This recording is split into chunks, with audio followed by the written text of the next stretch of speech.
tonight we will be covering in the first session here, base running was one of the things that was put out there that people wanted to talk about and discuss. So what I'm going to start with saying this. You'll hear me say pre-pitch a lot. And if we're, as officials in the ball game, we should be pre-pitching in our mind where we are and where we could be with the plate. Meaning, you know, bases, if I'm in the field, the first thing I'm going to say, nobody on base, we got a potential for a batter run. I'm talking to myself. Okay. Then if it moves to a run on first, and then I'm going to say, we got a batter and then we got a run on first. What you're doing to yourself, then you're saying that you're aware of the situation at that point. It's going to put you in a better mental position to handle what may transpire, whatever the situation may be. So, batter runner, we all know, can reach base by what? Several options, and one being a hit, okay? But another option we need to talk about that we need to be aware of, and it came into play in recent years, with the intentional walk, in which case now things change a little bit with the runners on base. If we have an intentional walk where the catcher, pitcher, or coach signifies to us that they want to intentionally walk that batter, the ball is dead. Meaning, if a runner's on third, they're locked there, okay?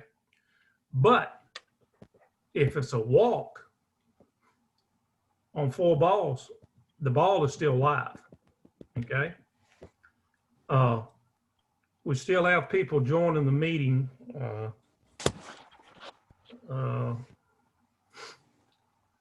I know Jimmy wants me to say this. Let's try to show up on time, gentlemen, ladies, for these meetings. How do you need, Kurt? Pardon?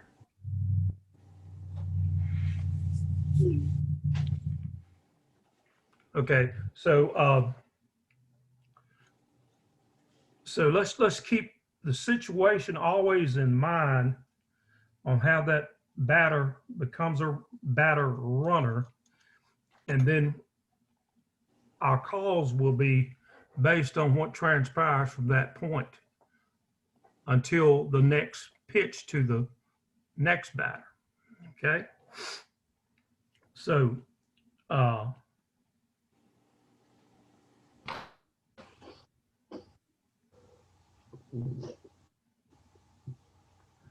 another thing that I've seen in about every year is the drop third strike. That is that the batter can only be a runner if there's 2 outs, okay? If first base is occupied. So we have to play all those things, know that we know our out situation, and know what that batter runner is capable of doing at that point. If that batter runner takes off to first base, we need to give a strong, immediate vocal, batter is out, first base occupied. Then that can help alleviate some future potential problems down the road for us. And we don't want to rule on anything that we could have prevented. And yeah, it's going to happen. We know it's going to happen. But let's try not to let it happen every play. You know, let's be on top of things with our runners. Okay. bear with me here. We're going to talk about potential for the batter runner being out. Now, we all know an out when we see it.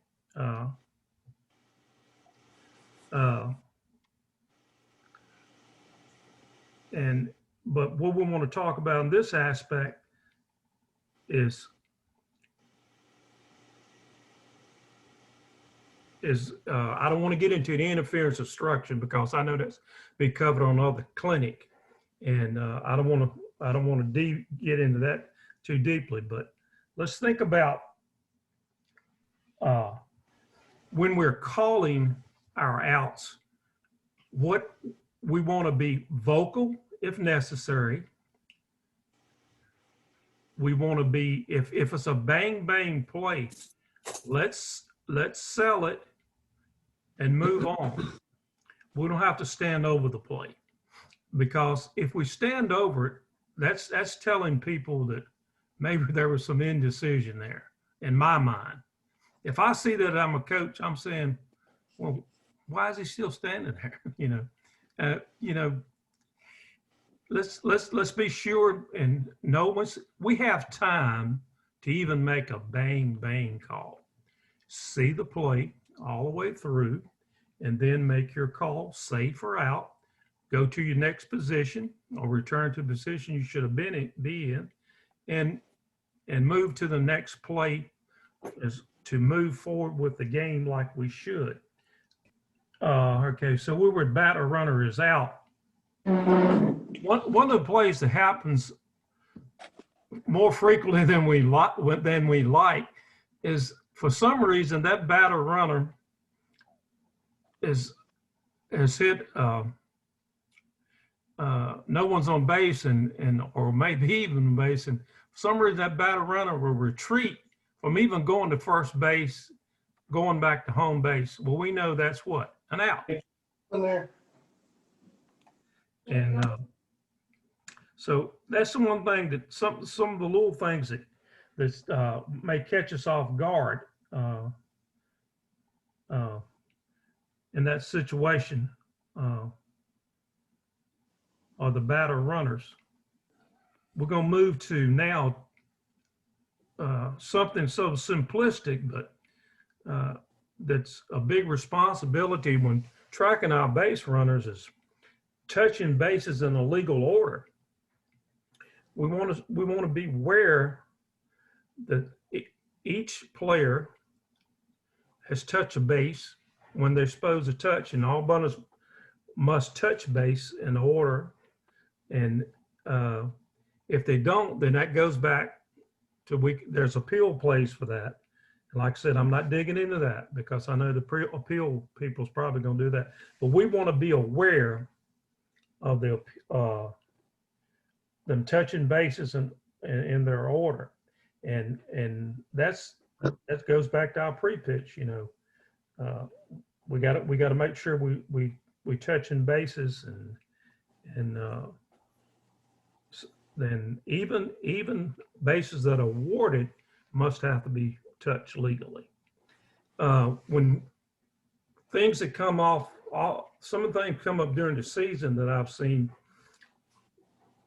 we end up sometimes with two people on the same base. And I'm sure we've all had that. Now, that base is entitled to the person. How would I say this? It's entitled to the person that is not forced to go any further, I guess would be a good way to say it. And if, say, for instance, if we got a runner, two runners at second, and that lead runner at second is not forced to go to third, then second base is that runner, and the other must be at first. So a simple out is a tag of the runner that should be at first. It has to be a tag there, okay? All right. So I know that comes up about every season. We get a call on that particular play. The home run, single home run or runners on base, we must. I know this has come up in playoffs. in every situation, as a plate umpire, especially, we have to be vigilant that we keep that area clean so that we see that tagging of home plate. We just can't assume that when we have a celebration there and everything's going on that that runner touched that base. So the best way to handle that is keep the celebratory team away from that base so we have a clear picture of that runner touching home plate, because that can decide a ball game or decide one that shouldn't have been decided, and it's something we should all be cognizant of. Now we're going to move on to runners entitled to advance. When we think about runners entitled to advance, we know this. The thing that we don't want to overcut on, what I mean by that is we want to give the pitcher their due and we want to give the base runner the due. I think it's a very difficult call, especially when you have multiple runners on base, to monitor that release of the pitcher and the timing of those runners. These ladies are very good. They play a lot of softball. They play a lot of softball. And they're very good at timing that. My thing is, if it isn't blatant, okay, very blatant, I would take, if there was, say, a movement off the bag and you thought possibly it was early and then there was no advancement, give it another look maybe. Of course, you use your own discretion. If you know you got it. But I would want to penalize the runner or the pitcher, either one, incorrectly in this situation. It's a tough call. I don't care how much experience you have. That's one of the tougher calls we have to adjudicate, in my belief. When it comes time for questions here in just a second, and anybody wants to weigh in on anything, I want you to weigh in and share with the group. But anything you weigh in with, remember, be able to substantiate it by rule or casebook play, okay? Because we want to, someone made a great comment last night on the Zoom about we want to teach and instruct correctly. And we don't want to give information out that's, to our knowledge, that's incorrect. And I thought that was an excellent comment, whoever made that last night. One of the things that we as umpires have to be aware of on the field is our positioning, because if a thrown ball hits us, it's alive, okay? So we don't want to do anything to interrupt the play that we shouldn't have been involved in. Now, it may happen during the season, but it shouldn't be one of those things that comes up often. What I want to talk about next is runners entitled to advance on the tag up. This should be covered strictly. That's one of the things you should never deviate from your pregame with your partner. I don't care how many games you've called with that partner, you still should bring it up and both of you discuss how you're going to handle tags up, because we want to have the best angle and the best eyes on the tag up play, because here again, we've all had ball games that one tag up run decided that ball game. And we want to make sure that we do not penalize or not penalize. We want to get that call right 99% of the time. And we do. I really believe that. I think we do an excellent job with that. But we know in that same instant that first touch comes into play there. Okay. So we realize that first touch also releases that runner. Okay. Runners returning to the base, to her base. Example, this is one that I touched on a little earlier when I talked about the runner retreating to home base. That's an out, and the ball is also dead in that instance. So runners must return. So we got to be aware of that situation. A ball that is foul, we all know that. An illegally batted ball that we declare illegal, and then other things going to the interference. Like I say, I'm going to leave that alone for now, okay? Because the interference is, and obstruction is going to be in another thing. When we are on the field and we're doing our job, home and field umpire, it's a beautiful thing when we're managing our base runners, and this was touched on last night, that if there had been a voice communication that the plate umpire now has third, there's been a echo from the field umpire, I have home plate covered. And it's a beautiful thing when that happens and both of you where you need to be and the call is made correctly and we're both in the position to handle the call as it comes about. Okay, so what I'm going to do now, before I go to a little casebooks thing, I'm going to ask Bernard, has there been any questions yet, or anybody want to share something with the group? Kirt, Jim Vickery. Yeah, go ahead, sir. Do you want to cover the batter runner and the running lane now, or is that going to be part of an appeal and obstruction interference? No, you tell me what you'd like to know about it. When do they have to be in the running lane? Is it interfering with the throw from the catcher or the catch from the first baseman? I'm trying to paint a picture of what you're asking. But if there's a throw from the catcher that interferes with the batter runner interferes out of the running lane, okay, then you have an out. It comes up an awful lot, especially in JV games. Really? Okay. Now let me ask you this. You have a lot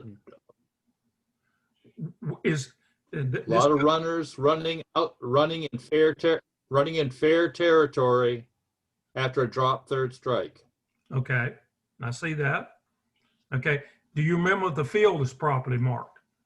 Yeah. Okay, so sometimes that should be an excuse, but sometimes that's a deterrent from not to get in the lane if it's not one there. So that's a good place to start, is to make sure the lane is there. Okay. There has to be a throw. Right, that's what I said. I believe I sent over there if there was a throw. Yeah. Right. Yeah. If the catcher says, well, she interfered, I didn't throw because she was in the way. Well, you got to throw it for there to be interference. Correct. That is a great point, Bob. Thank you. Anyone else on that topic? All right, let's cover a little basic. I will say in that video in the NFHS Learn, they have one of the gameplays they show is that exact play. And they have really good video of it. So when you go take that course, you'll enjoy that. It'll help you make that call, make it easy for you. Good information. Well, now that's another thing that I always cover too in my pregame. If I'm the plate umpire, I tell my field umpire, if we got a runner in the running lane, legal, and there's going to be a tag, I don't know where that's coming from, but if there's going to be a tag, no matter what, if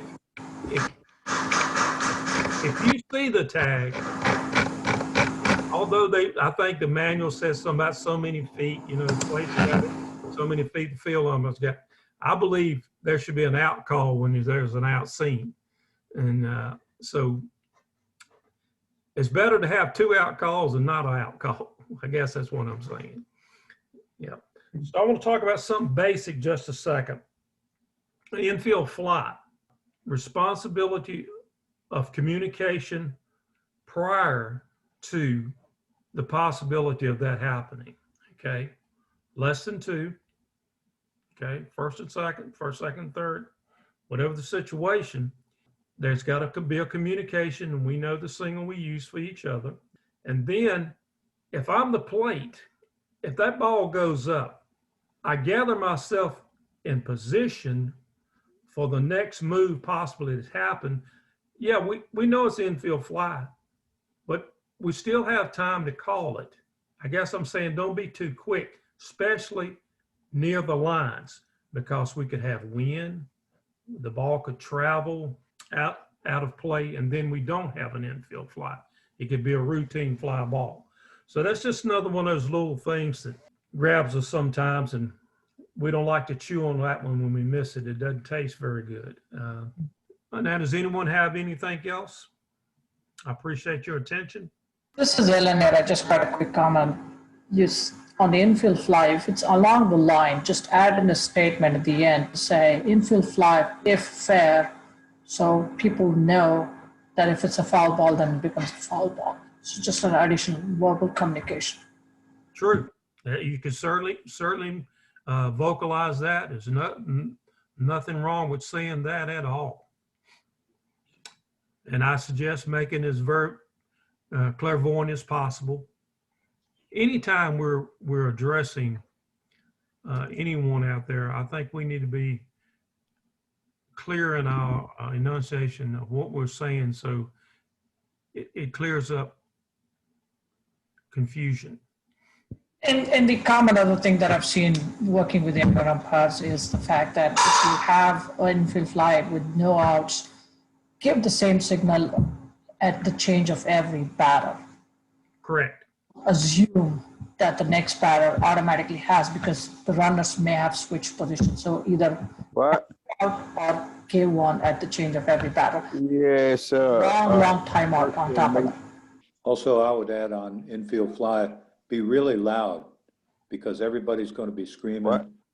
The coaches are going to be yelling at the players, and afterwards they'll say, why is she out? And you say it was infield fly. Well, you didn't call infield fly. You know you did, but it's just really noisy. So that's when you really got to be loud. Anyone have anything else? All right, thank you, everyone.